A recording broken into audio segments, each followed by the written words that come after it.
안녕하세요. 장갑본부장 이용준입니다. 체험단 블로그 마케팅 많이 들어보셨죠? 영업전화로도 많이 오셨을 거고 유튜브를 쳐봤을 때도 개인적으로 할 수 있는 가장 기초적인 마케팅 방법으로 알고 계실 겁니다. 이 내용을 보시게 되면 체험단 마케팅을 어떻게 무료로 진행할 수 있으며 무료로 진행했을 때 어떠한 마케팅을 내가 개인적으로 해야 도움이 될지 알 수 있을 거고요. 조금 많이 알아보신 사장님들 같은 경우는 지수를 넘어서서 어떠한 부분들을 해야 조금 더 체험단 마케팅을 원활하게 활용할 수 있는지, 지금 네이버를 보았을 때 어떤 디테일한 부분들을 판단해야 되는지 이 영상만 보셔도 알게 되실 겁니다. 연간 100만원에서 200만원 정도 아낄 수 있는 꿀팁 3가지를 말씀드릴 거니까 꼭 집중해 주시고요. 그럼 시작하겠습니다.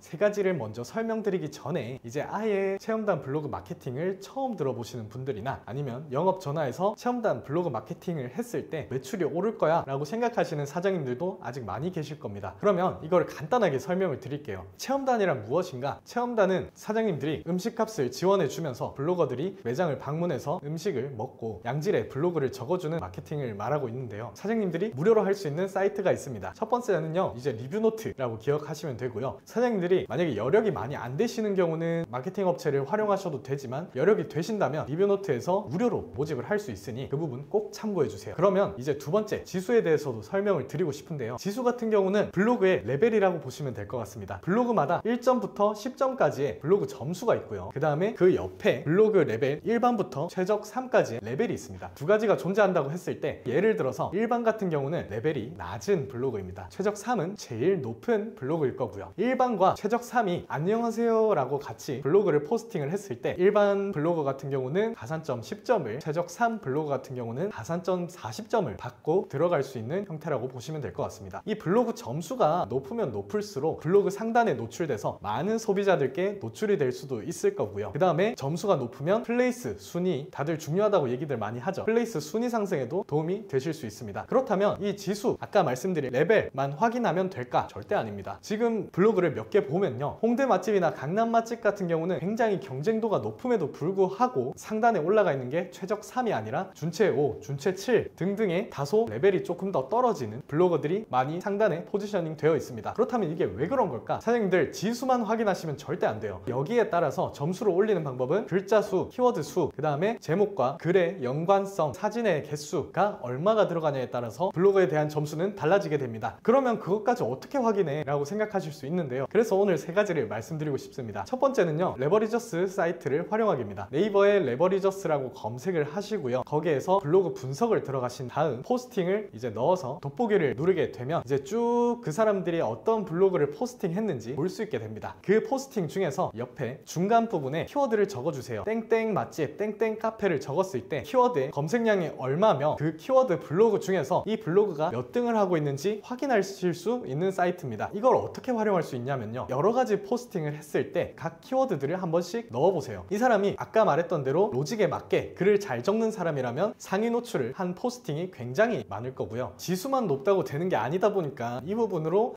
이 사람이 정말 상위 노출을 많이 할 수 있는 필력을 가진 사람이구나, 로직을 잘 다루는 사람이구나를 한번 확인해 주세요. 두 번째입니다. 요즘 클립으로 상금 1000만원을 거는 행사를 하고 있는 걸 알고 계신가요? 2024년 하반기 기준에서 네이버가 대대적으로 1000만원 상금을 걸고 클립을 가장 잘 적은 핫 리버드 1등 분에게 1000만원을 지급해주는 이벤트를 하고 있습니다. 이게 어떠한 부분을 나타낼까요? 네이버가 이제 클립을 살리기 위해서 클립에 대한 중요성을 조금 더 부각하고 활성화시키기 위함을 지금 어필하고 있는 거죠. 그렇다면 클립을 당장 하라는 건가? 라는 내용은 전혀 아닙니다. 아직까지 사장님들도 아시겠지만 인스타나 유튜브보다 클립이 많이 활성화가 되어 있지 않습니다. 그러면 이 클립은 어디서 챙기느냐? 이제 블로그 체험단 분들이 이 사람이 클립을 많이 활용하고 있는지를 한 번 더 확인해 주세요. 네이버에 이제 그 블로거분의 주소를 검색해서 클립을 상대적으로 이 사람이 많이 활용을 했고 활성화가 되어 있는지 한 번 더 확인함으로써 네이버가 지금 대대적으로 클립을 밀어주고 있기 때문에 이 클립을 많이 활용한 체험단을 모으시는 게 점수적으로나 아니면 미래적으로 더 많은 도움이 되실 겁니다. 그리고 이렇게 클립도 블로그도 전반적으로 활성화를 하고 있으신 분들이 여러 가지 인스타나 유튜브나 카카오톡방이나 다른 부분들을 활용 안 하고 있을 수 없겠죠. 많은 부분들에서 이분은 정말 제대로 된 인플루언서이기 때문에 자기 인스타에도 올릴 수 있고요, 단톡방에 알릴 수도 있고요, 심지어 밴드 같은 곳에도 알릴 수 있기 때문에 이 부분들을 꼭 고려해서 클립, 인스타 등등등을 한 번 더 확인해 주세요. 마지막 세 번째는요, 아까 이제 지수도 중요하지만 글자 수, 그 다음에 사진 수, 제목과 내용의 연관성 등등이 중요하다고 말씀을 드렸습니다. 레버리저스로 확인을 하면서 그렇게 좋은 분들을 뽑고 클립이나 블로거, 인스타를 확인을 하면서 이 블로거가 정말 활성화가 많이 된 블로거구나 확인하는 것도 좋지만, 이 사람들이 우리 가게에 대한 특강점과 정확한 정보를 잘 모를 때가 많이 있고, 이 사람들이 글을 적느냐에 따라서 랜덤하게 점수가 높은 포스팅도 있고 낮은 포스팅도 있을 겁니다. 그거를 위해서 사장님들이 키워드, 그 다음에 글자 수, 사진 개수 등등을 가이드라인으로 만들어 주셔야 됩니다. 오늘 말씀드린 블로그 연구소인데요, 블로그 연구소 들어가시면 포스팅 진단에다가 블로그 홍대 맛집 또는 강남 맛집에 있는 블로그를 포스팅 진단에 넣어주세요. 그렇게 되면 이 사람이 얼마나 어떤 키워드를 활용하고 있고, 글자 수가 몇 개인지, 사진 개수가 몇 개인지, 키워드는 어떤 걸 활용하고 있는지를 한 번에 보실 수 있을 겁니다. 이렇게 상단에 있는 5개 정도를 분석한 다음에 분석한 내용을 토대로 리뷰 노트를 모집할 때나 체험단 분들을 모집할 때 작성을 해주시는 겁니다. 글자 수는 몇 개, 사진 개수는 몇 개, 키워드는 이러이러한 내용들을 조금 더 넣어서 진행해 주세요. 그리고 우리 가게에 도움될 만한 맛있어요, 친절해요, 깨끗해요, 양 많아요, 고깃집이면 고깃집, 삼겹살 뿐만 아니라 회식도 되고 단체 모임도 되고 데이트도 될 수 있는 곳입니다 등등등의 연관성의 가이드라인을 꼭 적어주셔야 됩니다. 그리고 이제 두 번째 가이드라인은 제가 장사를 할 때 좀 느꼈던 내용인데요, 많은 분들이 귀한 시간에 감사하게도 저희 가게를 찾아주셔서 체험을 방문을 해주셨었습니다. 많은 분들은 그렇게 해주셨지만 가끔 가다가 소수의 분들이 좀 진상이 사실 너무 많아요. 그러니까 시간을 1시간, 2시간 기존 예약했던 것보다 앞당겨 와서 이제 진상을 부리시거나, 아니면 2명을 예약하고 4명, 5명이 와서 자리를 점거하거나 큰 소리를 내면서 다른 손님들의 방해를 하거나, 아니면 알바분들한테 진상짓을 하면서 그렇게 분위기를 조금 흐리시는 분들이 종종 많이 있습니다. 이분들을 블로그로만 판단하기에는 사실 모든 부분을 판단 못하는 부분들이 있습니다. 저도 장사할 때 이분들이 올 때마다 진짜 고마우신 분들 너무 많은데 이분들 올 때마다 스트레스 너무 받고, 한 팀, 두 팀만 와도 이 체험단을 굳이 해야 되나? 나 너무 화가 나 죽겠는데? 라는 생각을 많이 했던 적이 있습니다. 이 가이드라인까지 제가 설명드리는 이유는 멘탈적으로 너무 힘들었고, 사장님들도 이러한 부분에 고충을 겪고 있을 거라고 생각이 들어서 그나마 가이드라인이라도 적어둠으로써 이것들을 미연에 방지하셨으면 하는 마음이 있습니다. 어떤 시간에 어떤 요일은 불가하고 특정 메뉴를 이렇게 시켜주셔야 된다, 에티켓은 이런 부분들을 지켜주셔야 되니까 꼭 참고해 달라 라는 내용들을 꼭 작성해 주셨으면 합니다. 이거를 작성하냐 안 하냐에 따라서도 그 소비자들이 보고 조금 더 경각심을 가지게 될 거고요. 저희는 확정적으로 그 부분들을 다 개선할 수는 없지만 그래도 조금은 이제 진상분들이 덜 오게 유도를 해야 한다고 생각합니다. 오늘 이렇게 리뷰노트, 블로그 두 가지의 중요한 플랫폼들을 말씀드렸고요. 그 다음에 리뷰노트에서 지수만 보고 모집하는 게 아니라 그 사람들이 상단 포스팅 결과값을 많이 만들어낸 글을 잘 적는 사람인지, 그 다음에 클립이나 인스타 같은 부분들을 잘 활용하고 있는 사람인 건지를 확인을 하고, 이 사람들의 정확한 가이드라인, 길을 만들어주기 위한 키워드, 글자 수, 사진 수, 연관성 등등을 어떻게 확인하고 작성할 수 있는지에 대해 설명을 드렸고요. 마지막으로 해소는 안 될 수도 있지만 소수의 진상분들을 미연에 방지하기 위해서 가이드라인을 적어야 된다는 내용까지 말씀드렸습니다. 이 영상만 확인하시고 블로그 체험단 마케팅을 진행할 때 이 부분들을 다 참고하면 지금까지 있었던 노출이나 아니면 블로그 체험단 마케팅의 활용도가 대폭 늘어날 거라고 저는 확신할 수 있습니다. 오늘 긴 영상 봐주셔서 정말 감사하고요. 이제 이렇게 처음 마케팅을 입문하시는 분들에 대한 꿀팁도 드리고 있지만, 조금 더 체험단 마케팅이나 검색 광고, 클릭 광고, CPC 광고들을 진행하신 분들이 조금 더 어떻게 디테일하게 광고를 할 수 있을지에 대한 내용들도 많이 담아둘 예정이니까요. 재밌게 보셨다면 구독과 좋아요 눌러주시면 감사하겠습니다.